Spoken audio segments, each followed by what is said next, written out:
C'était vraiment l'inconnu parce que c'était quelque chose que personne ne peut réellement dire qu'il connaissait. Il y a beaucoup de monde qui s'est révélé au sein de la crise et on a vraiment pu compter sur tout le personnel. C'est vraiment là qu'on prend le sens du travail d'équipe, de la collaboration. On n'oubliera jamais cette période, ça c'est sûr. Je ne la souhaiterai à personne, parce que j'ai perdu aussi des amis dans cette aventure.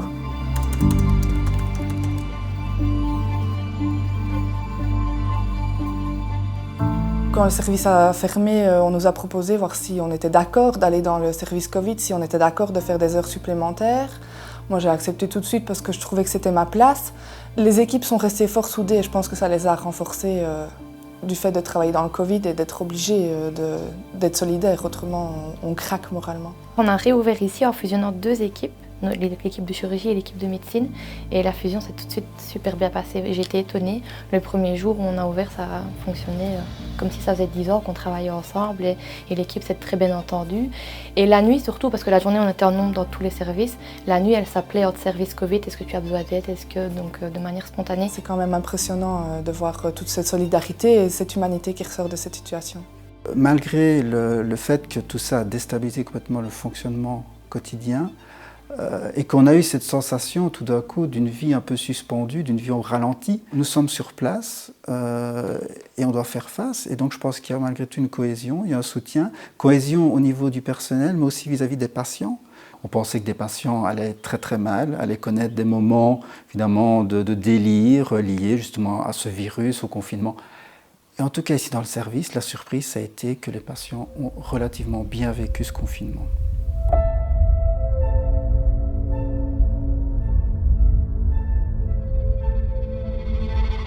L'endroit dans lequel nous sommes a été l'extension des urgences. On est ici en face du service des urgences de Libramont et c'était en fait l'ancienne chapelle qui en 48 heures a été transformée en service d'urgence. Il a fallu qu'on mette sur pied en quelques jours à peine un service d'urgence Covid. Et donc on a véritablement dû travailler, repousser les murs pour trouver de l'espace. Il suffisait qu'un technicien, qu'un infirmier, qu'un médecin souligne un problème pour que rapidement l'ensemble des intervenants trouve une solution. Et finalement, ce qui n'est pas toujours le cas, mais ici le problème d'un devenait le problème de tous. Tous les services ont vraiment travaillé énormément dès le début, notamment les services techniques pour pouvoir nous mettre sur pied ce deuxième service d'urgence. Les techniciennes de surface qui ont dû jour et nuit redésinfecter tout après le passage de chaque patient quand il y avait le moindre doute. Donc elles ont dû avoir une disponibilité jamais vue. Que les chambres sont à faire en désinfection qu'habituellement on les fait en quotidien, donc là on doit passer partout, s'habiller entre chaque chambre, donc masque, blouse, surchaussures, Charlotte. Tout le monde s'est soutenu et comme certains infirmiers, médecins nous ont dit, sans nous, c'est vrai que voilà, ça n'aurait pas été la même chose, quoi. Il y a le service technique qui construisait des choses, déconstruisait le lendemain pour en construire d'autres. Donc c'était vraiment une réactivité importante. Et puis il y a tout ce qui était fourniture de matériel. Et la gestion des stocks en temps réel, on a été complètement perturbés dans notre mode de fonctionnement habituel, puisque les consommations ont complètement explosé au niveau de certains articles de protection, et donc on a dû participer à une gestion des stocks beaucoup plus au jour le jour et quotidienne pour pouvoir justement garder la maîtrise des stocks face aux difficultés d'approvisionnement auxquelles on faisait face, comme tous les hôpitaux, je pense, en Belgique.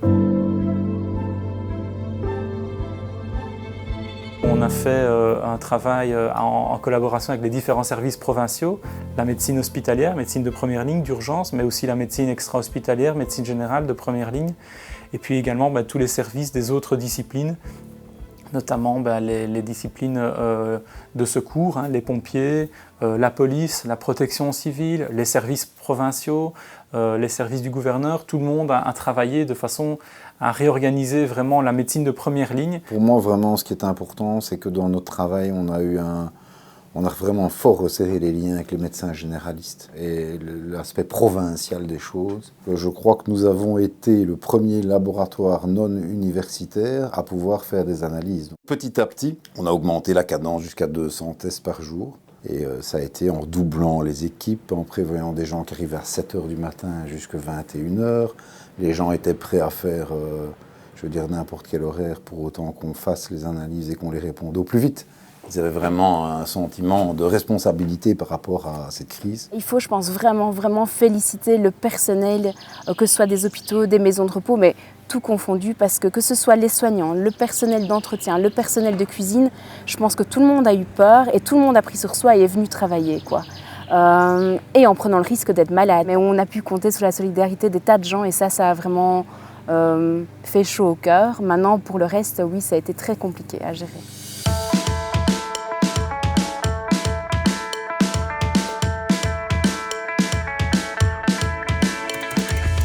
À l'extérieur, tout le monde a été très généreux avec nous. On a eu des repas, on a eu des boissons, des félicitations et tout ça. Et on se dit, pour une fois, on a l'impression qu'on est quand même un peu plus reconnus dans ce qu'on fait, en fait. Et que les gens se rendent compte qu'on n'est pas juste des infirmières, mais qu'il y a beaucoup de choses derrière le métier infirmier, infirmière. Il y a beaucoup de gens qui se sont manifestés pour nous apporter une boîte de masques, une boîte de gants. On a eu des particuliers, des entreprises. Ils voyaient les gens à la télévision, au journal parler, harnachés avec visière, masques, gants. Et donc, ils sont venus apporter tout ce qu'ils retrouvaient dans leur stock pour les entreprises. Le soutien extérieur, tous les métiers, les bus, les policiers, même des familles qui sont venues aux fenêtres pour nous donner un petit peu de morale et de réconfort et leur soutien à leur façon. Ça nous a fait du bien aussi, oui.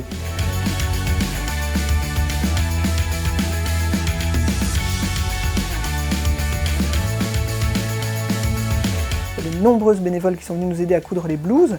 Si on n'avait pas eu ces blouses, à un moment, on n'aurait plus su fonctionner. Donc oui, ça a été une aide inestimable. Il y a vraiment eu énormément de bénévoles qui sont venus, qui se sont mis au travail.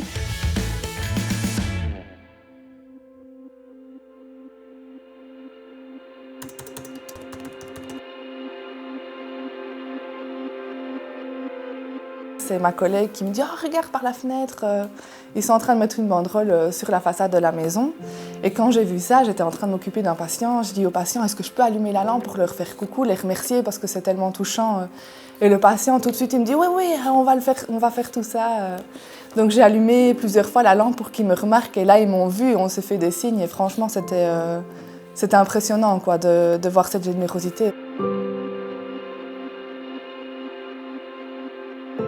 J'avoue que j'ai les larmes aux yeux quand je la regarde souvent parce que c'était tellement touchant que ça restera gravé à tout jamais dans ma mémoire. La tête des gens devant le premier positif, donc le premier test qui sort positif, l'interrogation, l'excitation de voir que bon, on avait détecté quelque chose, mais en dehors de tout protocole habituel vu la vitesse. Pour moi, émotionnellement, c'était très difficile de se dire que ce sont des patients qui décèdent tout seuls.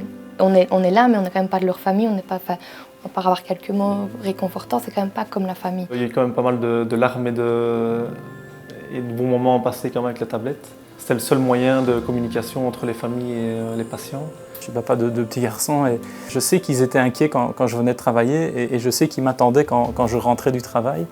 Et ça m'a beaucoup touché évidemment parce que c'est moi normalement qui dois m'occuper d'eux, mais là j'ai vraiment ressenti en retour d'eux un soutien. Je pense qu'il nous reste une grande tristesse, en tout cas nous ici à la maison de repos, et encore une crainte que ça ne recommence, donc on est extrêmement vigilants et je pense qu'on a vraiment cette peur-là. Le plus agréable pour moi, c'était de remonter le premier patient ici. En revalidation. Donc on s'est dit, ben voilà, on tient le premier patient qui a survécu au virus. Là, c'était un petit peu un moment d'apaisement en se disant, ben voilà, on ne fait pas quand même notre travail pour rien, on a quand même des réussites. À mon réveil, je me suis rendu compte que j'avais passé 5 semaines et demie dans le coma. Les médecins qui m'ont dit, voilà, on a dû combattre pour vous parce que vous êtes passé vraiment à la limite des choses. Et je dois remercier toute l'équipe de Vivalia, tout le monde compris, c'est vraiment tout le monde essaye de faire de son mieux. Je me bats jusqu'au bout, j'ai envie de me battre. Je suis un Ardennais. Et je peux vous dire, quand j'ai réussi un exercice, j'ai les larmes aux yeux en me disant j'y suis parvenu. Et après, tout le monde me regarde, on me dit ouais, tu y es parvenu. Eh bien, ça c'est important.